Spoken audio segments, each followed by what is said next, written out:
Turimo turaganira ku makimbirane yo mu ngo n'ingaruka zayo ku bana. Mubona ingaruka zigaragara gute ku bana?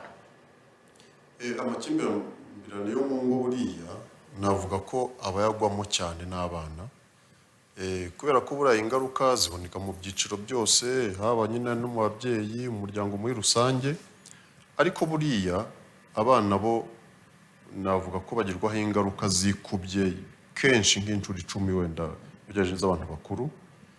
Cya mbere na mbere ko nyine umuntu aba akiri umwana, agikenewe nyine kwitabwaho, guteteshwa, guhabwa uburenganzira, ibyo akeneye byose, ataragera n'ubushobozi bwo kuba yakwirwanaho ubwe ku giti cye, agomba nyine umuntu umurwanirira.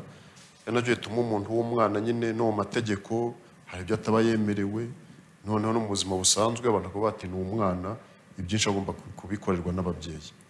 Ikiro rero iyo habonetse amakimbirane mu ngo, usanga ababyeyi noneho batacyuza za nshingano zabo, kuko akenshi iyo amakimbirane abaye mu ngo, buri wese ashaka kwikururiraho abana, agashaka kwereka abana ko uriya niwe mubi, uriya niwe mubi.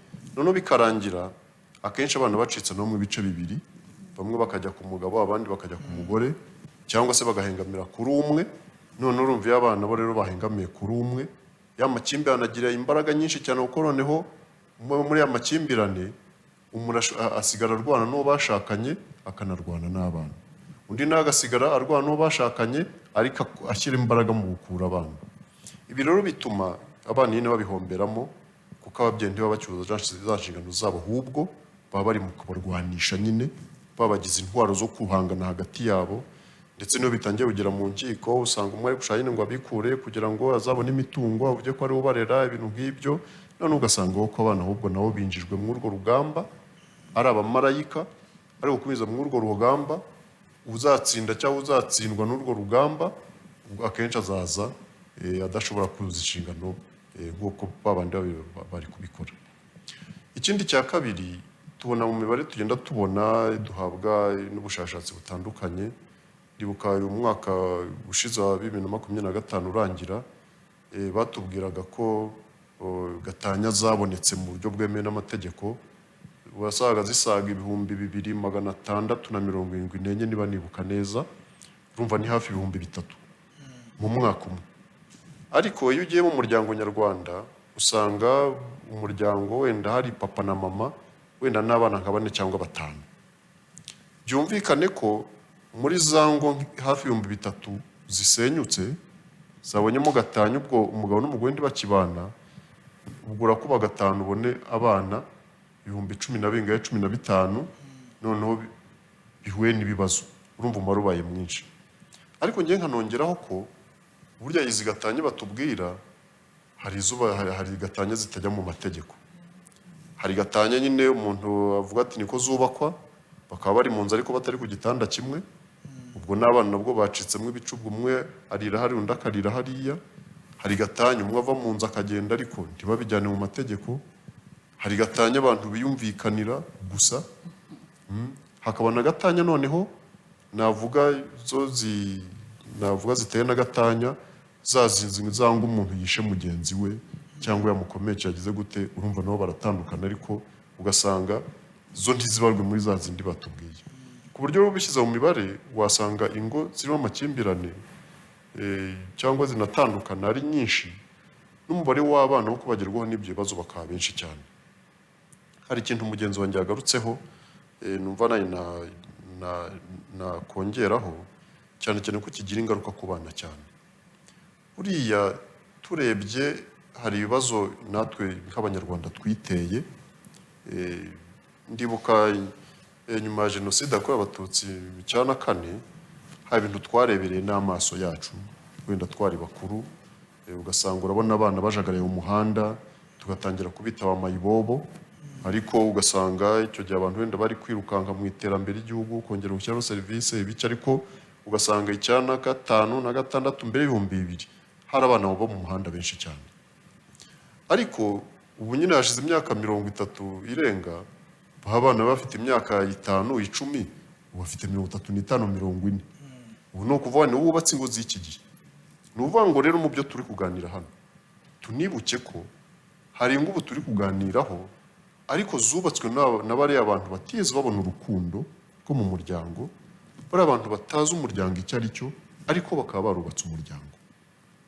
Aha rero navuga ko twese hamwe tugomba kubyirengera, tukareba wenda n'inzego zibishinzwe nka minisiteri ireberera umuryango, hakuntu hashyirwaho gahunda.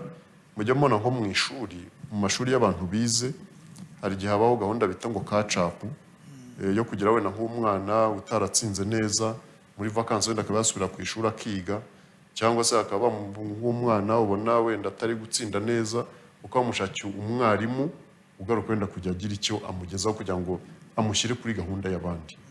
Buriya tuvugishije ukuri, n'ingo nazo dufite muri iki gihe ntiziri ku murongo umwe. Nuva hari ingo koko wenda abantu bagize amahirwe akakurira mu muryango, akagira amahirwe agashaka afite n'ababyeyi wenda bamuherekeza, agashinga urugo yagize n'umugira inama, ariko by'umwihariko azi bwa bushyuhe bw'uwo muryango, cya gitsure cy'uwo muryango, umubyeyi se, umugabo, umugore, umwana, umuryango akora iki, akagenda abizi. Ariko dufite n'abandi kandi ingo zitari nkeya abantu batagize ayo mahirwe. Aba batagize ayo mahirwe rero akaba yarakuze asanga nta babyeyi afite, asanga nta bantu bo mu muryango afite, asanditse wenda nk'uko tunabivugaga yakuriye umuryango mu muhanda hariya.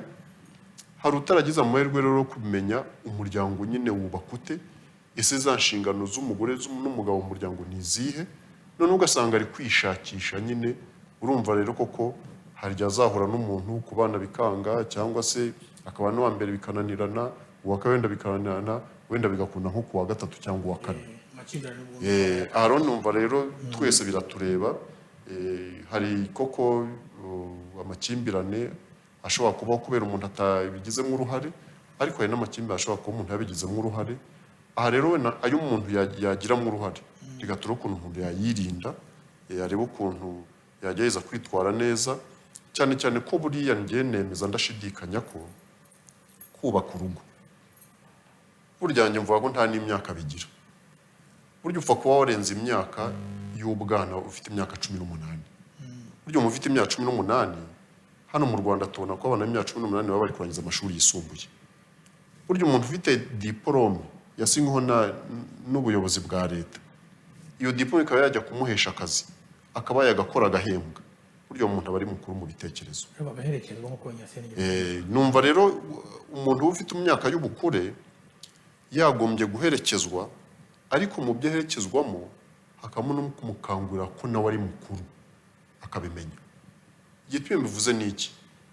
Ni uko nkibona ko iki gihe umugabo nkanjye w'imyaka 50 irenga ugasanga aracyari mu kigare, kandi ugasanga mu kigare wenda cyabamwoshya, ndetse ugasanga ni umugabo ukuze kare mu kigare cy'abana. Ugasanga umugore mukuru ugasanga nawe ari mu kigare cy'abakobwa batoya, ugasanga bisigaye bigaragara ku iki gihe. Ndetse ugasanga wenda bafite n'ikigare cyo kunywa byeri, ni ikigare se cyo navuga cy'ubwomanzi, reka mbivuge. Ugasanga ntibiri kureba imyaka, n'abantu bakuru bari muri icyo kigare n'abato bari muri icyo kigare, ndetse bagahurira muri ibyo bigare. Ndetse hari n'amakuru turi kubona ku iyi mihanda ari utubwira ko ibyo bigare biri kurura n'ibyaha bimwe na bimwe. Ugasanga ubusambanyi mu bantu badahuje imyaka, ugasanga ubusambanyi hagati y'abantu bakuze cyane n'abana, iki byose tukabona arabagiye mu nkiko, arabagize gute, turabibona. Ariko ibyo byose bikurwa n'iki? N'icyo kigare abantu bari guha agaciro, aho kugira ngo wubake urugo, wegere uwo mwashakanye, muganire, mufate intego yo guteza imbere urugo rwanyu. Ugasanga umuntu afite abandi bari inyuma ari kujya kureba, aho biba kugira ngo aze mu rugo yavokaza akajya kureba abandi, bakaba bari kumwe ku ijoro ryose, muri weekend bakaba bari kumwe igihe cyose, ngaho za pati, ngaho za ibirori bitandukanye, akibagirwa uwo bashakanye.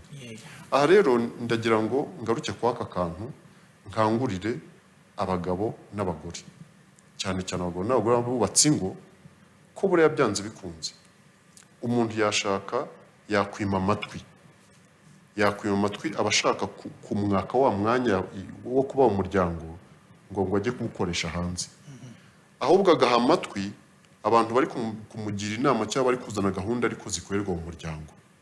Burya inshuti nyanshuti ifite na gahunda yenda yabateza imbere, aje mukayiganira mu muryango, muri iwawe cyangwa muri iwe, yawe na rya cupa musangira mukaba mwarisangira muri aho, burya byarushaho kuba byiza.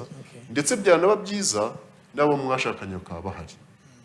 Ndetse wenda ngaruke no ku kantu abantu bajya bakunda kwibagirwa cyane abagabo, ariko n'abagore mu minsi mbona nabo bakibagirwa, gushaka kujya mu kabari kenshi usize uwo mwashakanye. Niba unumva atendeka njye gufata icupa hariya haruguru, mujyane kwirega, nawe ni umuntu nawe ararikeneye. Niba ari brochette uza kurya, nawe ntabwo rwose ayanze kuko ntawanga icyiza. Niba ari ukuganira ikiganiro cyiza, ni ukuri nawe aragishaka.